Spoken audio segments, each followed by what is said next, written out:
Hi, I'm Jake, 32, and last month my life blew up when my girlfriend's ex showed up drunk at my door claiming he still lived here. It was a Sunday night. The kind where you've got laundry tumbling in the dryer, leftovers in the microwave, and exactly zero desire for drama. I was in sweatpants, halfway through folding fitted sheets, aka torture invented by demons, when there was a knock at my door. Not a polite knock. One of those loud, aggressive ones like the pizza guy is mad you didn't tip last time. I opened the door expecting a package, maybe a neighbor complaining about the dryer running too late. Instead, I find a guy in a wrinkled dress shirt, swaying slightly, breath smelling like whiskey and entitlement. "Where's Sabrina?" he slurred, pushing past me into the apartment like he owned the place. Now, Sabrina is my girlfriend. We'd been dating for a few months, things getting serious enough that her toothbrush had taken up permanent residency in my bathroom. But she wasn't home right then. She was with her best friend Vanessa, probably watching The Bachelor and screaming at the screen. I stared at this guy jaw tight. "Sorry, who are you?" He blinked at me, offended, like I just asked him his own name at a family reunion. "I'm Ryan," he said, puffing up like a pigeon. "Her boyfriend. This is my apartment." I looked around at the IKEA furniture I'd assembled myself, the PS5 I paid for with my own money, and the framed photo of Sabrina and me at the zoo. I pointed to the door.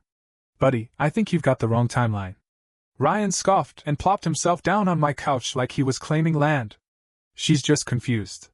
She'll come back. She always comes back." I stood there frozen. Not because I was scared, though it was a bit unhinged, but because Sabrina had told me about him. Her ex. The one who humiliated her in public, lied about his job, tried to wreck her life, then got himself fired and fled the state. Except apparently, he didn't flee far enough. And now he was in my living room, ranting about taking back what's his, and asking if I still had his Netflix password. I reached for my phone, ready to call security, or an exorcist, when he said something that made my blood run cold. "She owes me. I spent 2 years building her up. Now she's flaunting you like I'm nothing? You're a downgrade, man." I could have laughed. I could have punched him. Instead, I hit record on my phone and let him talk. Because this wasn't just messy. It was about to be nuclear. I stood there, phone discreetly recording, while Ryan sprawled across my couch like he was auditioning for Intervention, Deluxe Entitlement Edition. "She told you about the restaurant, didn't she?" he sneered, gripping one of my throw pillows like it personally offended him. "They always leave out the part where they start the fight. I mean, $347 for dinner and she orders pasta? Like, try to act like you belong." I blinked. This dude was seriously trying to justify what he did. "You left her to pay your tab," I said slowly, keeping my voice calm. "You dumped her in public. You posted her address. You tried to get her fired. You're lucky she didn't press charges." He scoffed again, waving his hand like I'd just mentioned a minor parking ticket. All I did was react. "You people, Vanessa, Cody, whoever the hell you are, you all turned her against me. You think she's some sweet little victim? She's manipulative, bro. All that crying? That's performance." I stopped folding the towel in my hand. I knew that tone. I've heard it before from men who can't handle consequences. He sounded like a guy trying to write his own version of history, one where he was misunderstood instead of just a jerk. That's when Sabrina walked in. The front door opened mid-rant, and Ryan actually jumped like a teenager caught smoking. Sabrina froze in the doorway, keys in hand, takeout bag swinging, eyes darting from me to Ryan like she was trying to solve a murder mystery in 5 seconds. Her voice, when it came, was sharp and cold. "What? The actual hell?" Ryan stood up, suddenly all charm and swagger, like he was trying to win her over in an audition for The Bachelor, Gaslight Edition. "Sabby," he said, voice soft. "This is all a misunderstanding. I just needed to see you talk, you know? I've been going through it and—" "Don't call me that," she snapped, walking past him like he was a mosquito in her path. "And how did you even find this address?" "I followed your Instagram story.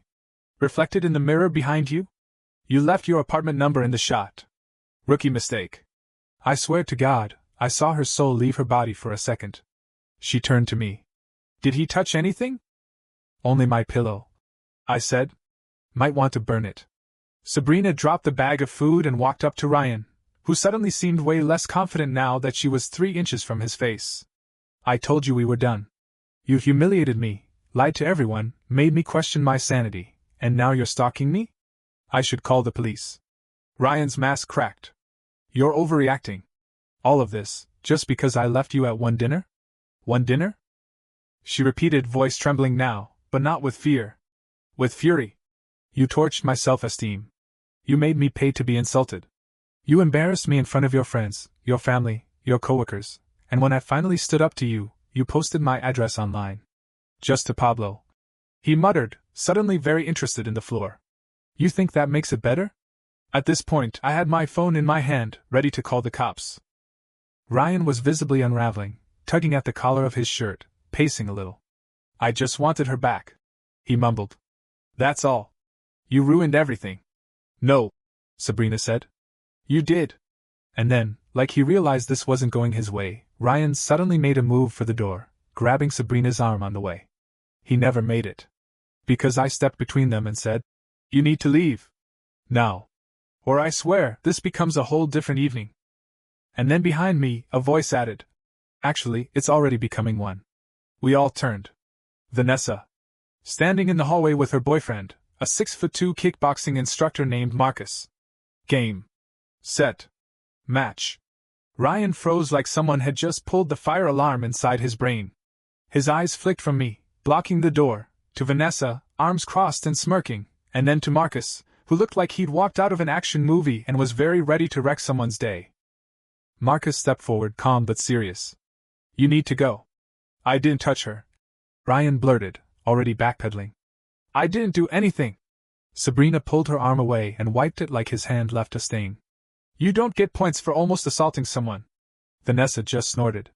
You are so lucky I brought Marcus instead of pepper spray. I didn't even know she had a new boyfriend. Ryan snapped, gesturing wildly to me. Who the hell are you? Oh, I'm Jake, I said, smiling. You know, downgrade guy. Ryan's mouth opened and closed like he was trying to find the exact combination of words to make all of this disappear. Nothing came out. Sabrina turned to me, calm as ever. Babe, can you hand me my phone? I did. She opened her camera app, flipped it to video, and held it up without a word. Ryan flinched like it was a weapon. Oh what, now you're recording me? He snapped. No, now I'm documenting, she replied. Because the next time you show up uninvited, I'm filing a restraining order. This is your warning. Marcus stepped aside and opened the door. Clock's ticking, man. Ryan stood there for a beat too long. Like he thought if he just stood still, maybe the floor would open up and swallow us instead.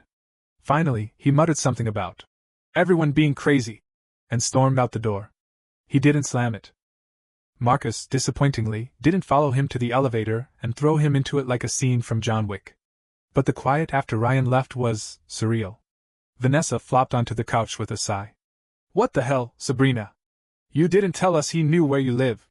I didn't know, she said, collapsing beside her. I mean, I never gave him the address. I blocked him on everything. I thought we were done. I sat down too, still running on adrenaline. We need to take this seriously. He's unhinged. We should call the police and at least report what happened. I already texted a cop friend of mine. Marcus said casually, pulling out his phone. He said to document everything. Voicemails, texts, social media, screen recorded all. I've got the footage from tonight, I said, holding up my phone. He walked in here claiming he lived here. That's something. Sabrina looked over at me, eyes full of this wild mix of fear, relief, and maybe the tiniest flicker of amusement. I can't believe you stayed calm. I was folding laundry, I said. There's no fear left in me after wrestling fitted sheets. We all laughed. It was one of those exhausted, half-crazed laughs people do after narrowly avoiding disaster. But it helped. Vanessa and Marcus stayed for a while. We ate the cold takeout Sabrina brought home and talked through next steps. Change the locks. Talk to building security. Start a paper trail with the cops. Block every burner account Ryan tried to use. At one point, Sabrina leaned her head on my shoulder and whispered, I feel like a grenade just went off in my life. I kissed the top of her head. Good news is, we're still here. And he's not. What I didn't say. That something in Ryan's eyes had scared me. Not. He might cry in his car. Scared. I mean he's not done. Kind of scared. Because guys like Ryan don't just go quietly. And 2 days later, my gut proved right. When someone slipped a note under my door. The note was handwritten. folded neatly. No envelope. Just a single piece of white paper, slid under my door sometime between 9:45 p.m. and 10:15, because that's the exact window between when I returned from walking Sabrina to her Uber and when I found it. I stared at it for a long time before picking it up. My name was scrawled across the front in aggressive, looping cursive. The kind of writing that screams middle school detention. I could already feel my stomach sinking before I unfolded it. You think you've won? You haven't. Enjoy playing hero while it lasts. Some things don't stay buried. Are buried? It wasn't a threat, not a direct one anyway. Just vague and ominous enough to keep you awake at night wondering what the hell buried meant. I took a photo of the note and immediately texted it to Sabrina and Vanessa. Vanessa responded first. Oh hell no. I will burn this man's Crocs. Sabrina called me 30 seconds later, voice already shaking. He was there? Like physically at your apartment? I didn't see him, I said. But unless Amazon started including threats with Prime delivery, yeah. It was him. She was quiet for a moment. I'm scared, Jake. That hit hard. Sabrina is not the fragile type. This is a girl who once marched up to a rude customer and read him the return policy like it was the Constitution. Hearing that fear in her voice? It pissed me off. I'm calling security, I told her. And I'm reporting it to the police.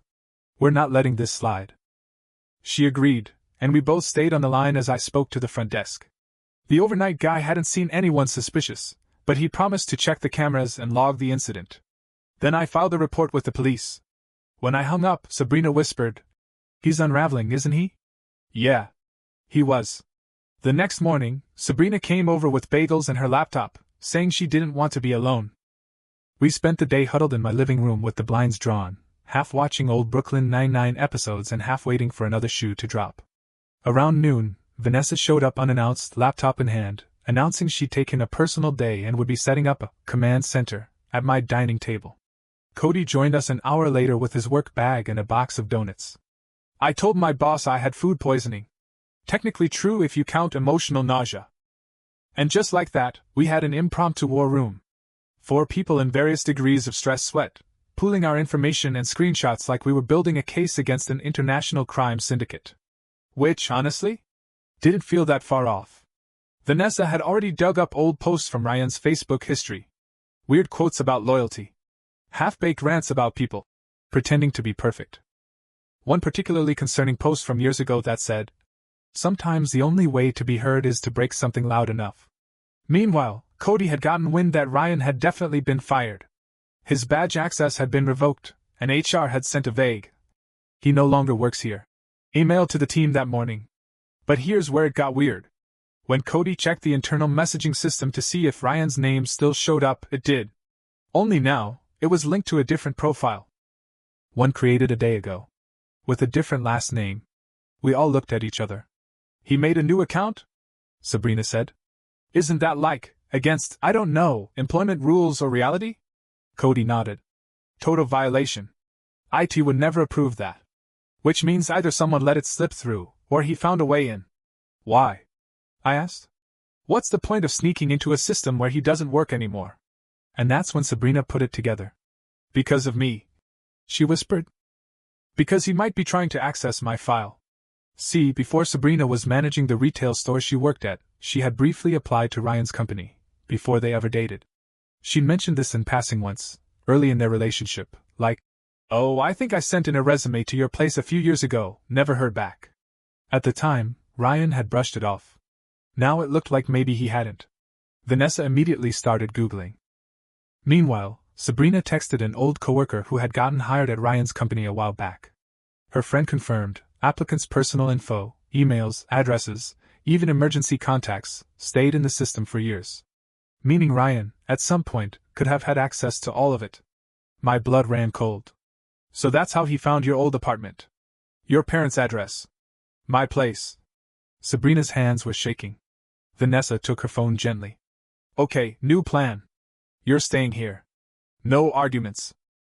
We lock everything down, change passwords, call your job and warn them." But Sabrina cut her off. "No. I'm not hiding from him. Not anymore." Cody looked at her, impressed. "So what are you thinking?" She turned to me, eyes sharp now. Focused. I think it's time we go on offense. Sabrina pacing is a very specific thing. She does these tight little circles, arms folded, mumbling under her breath like she's plotting a heist. That's what she was doing now, barefoot on my rug, while the rest of us sat in a loose circle around her, me, Vanessa, Cody, all watching like she was about to launch a TED Talk titled, "How to Emotionally Dismantle a Narcissist." "We need to figure out exactly what he has access to," she muttered. "Then we cut him off. Burn it all down if we have to." Vanessa raised a brow. "I support this energy, but are we talking metaphorical fire or actual fire?" Cody looked up from his laptop. "Let's start with metaphorical and escalate if necessary." Cody had been digging through his work's internal systems all morning, and not for fun. Turns out, even after being fired, Ryan had somehow slipped back in. Cody found logs showing a new account created with a different last name.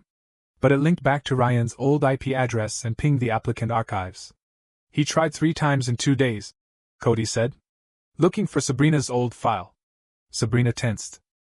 "I forgot I even applied there. That was before I met him." "Yeah, and apparently before he started building his own creepy FBI database," Vanessa muttered. That explained how he knew her previous addresses.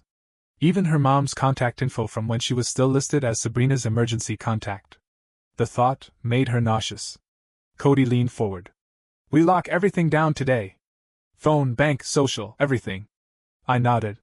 "And we document every text, every call." The air shifted. Because that's when my phone buzzed. A message from an unknown number. "You think changing your password stops me? Cute. They'll know the truth soon enough. All of you will." I read it aloud. Sabrina went pale. Vanessa clenched her fists. "What truth? That he peaked in high school and thinks emotional terrorism is a love language?" But Sabrina wasn't laughing. She hesitated, then confessed. "There's one thing. I sent him a photo. Personal. Nothing explicit, but enough," I said, my voice sharp without meaning to. "He's bluffing."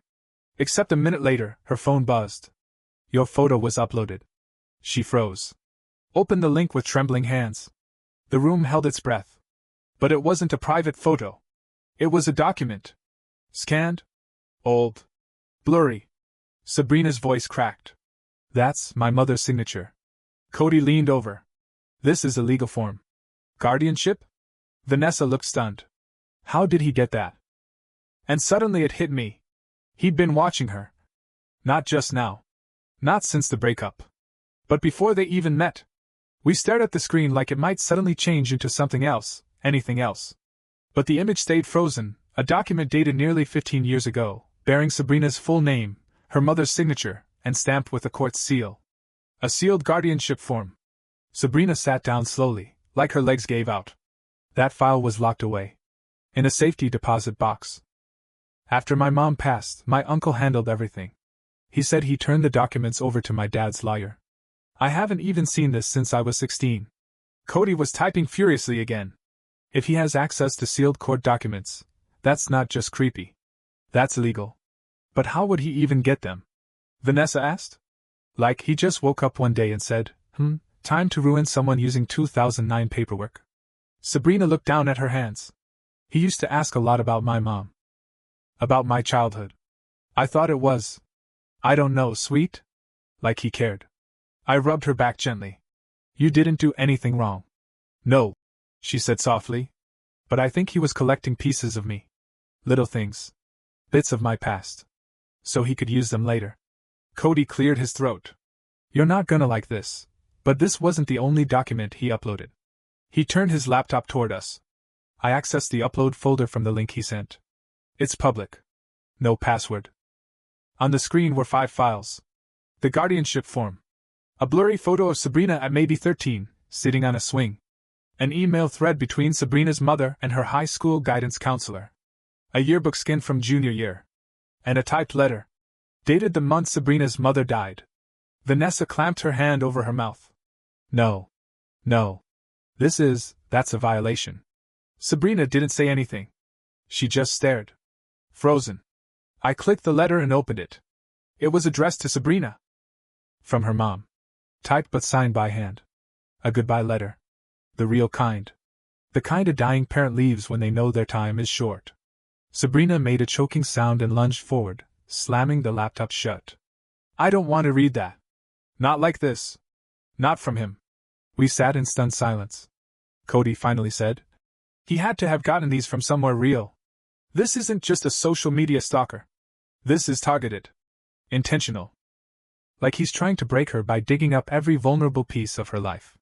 Sabrina nodded slowly, eyes wet. And the only person who had a copy of that letter was my dad. Now it all clicked. Ryan had told her once, jokingly, that he, accidentally, met her father while picking her up early from work. Said they'd had a funny conversation about baseball. Sabrina hadn't thought twice about it. But now it sounded like Ryan had been digging. Like he'd found a way into her family's trust, however briefly, and taken things he had no right to. Cody said what we were all thinking. We need a lawyer. And a restraining order. And maybe a lock on every memory you've ever had. That's when Sabrina stood up. And something in her had changed. I'm done letting him scare me. I'm not hiding. I'm not crying in corners. I am done. Vanessa's eyes lit up. Hell yes. Let's destroy him.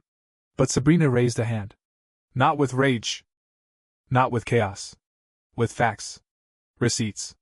And people who know how to burn bridges without lighting the house on fire. I blinked. Are we still talking about lawyers? She smiled. It was small, but sharp.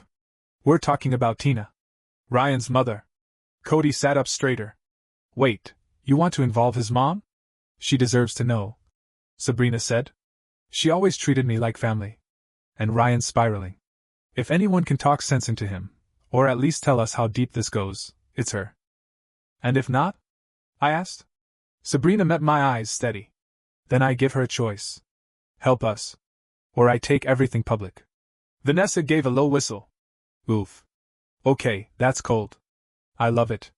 We spent the rest of the evening drafting a message. Not angry. Not dramatic. Just clear. Sabrina sent it to Tina at 8:42 p.m. She told her we had proof Ryan had accessed sealed documents. That he was threatening her, and now he'd crossed the legal line. Tina responded 5 minutes later. Come to the house tomorrow. 10 a.m. I'll handle it. Tina opened the door at exactly 9:59 a.m. Hair pinned back, lips a tight line, eyes sharp. She didn't hug Sabrina, just stepped aside and said, Come in. He's not here. We followed her inside, me, Sabrina, Vanessa, and Cody. The house smelled like coffee and something floral, probably that candle she always lit when Sabrina used to visit. But now the place felt cold. Quiet.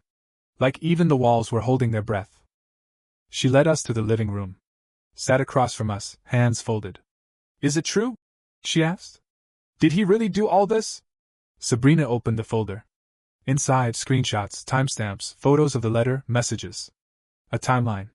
No drama. Just facts. Tina read in silence. Halfway through, her hands began to tremble. By the last page, she looked like someone had just rewritten her son's entire childhood. I didn't raise him to be this, she whispered. No one spoke. What was there to say? He told us you cheated, Tina said quietly. That you stole money. That you were unstable. That's why you weren't at Thanksgiving. Sabrina's voice was calm. He said whatever he had to. To protect the lie. Tina nodded. Then stood. Walked to the bookshelf. Pulled something out. A black notebook.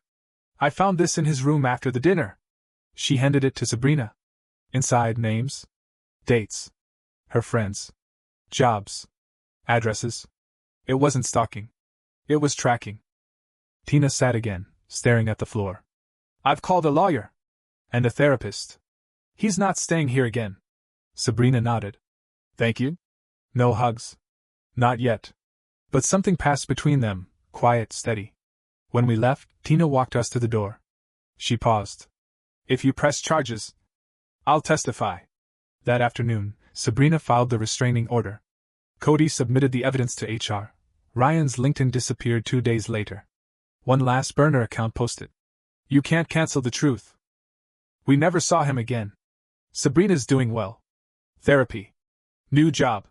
Last week, she adopted a cat named Orbit who bites everyone except her. And me? I'm just the guy who opened the door that night.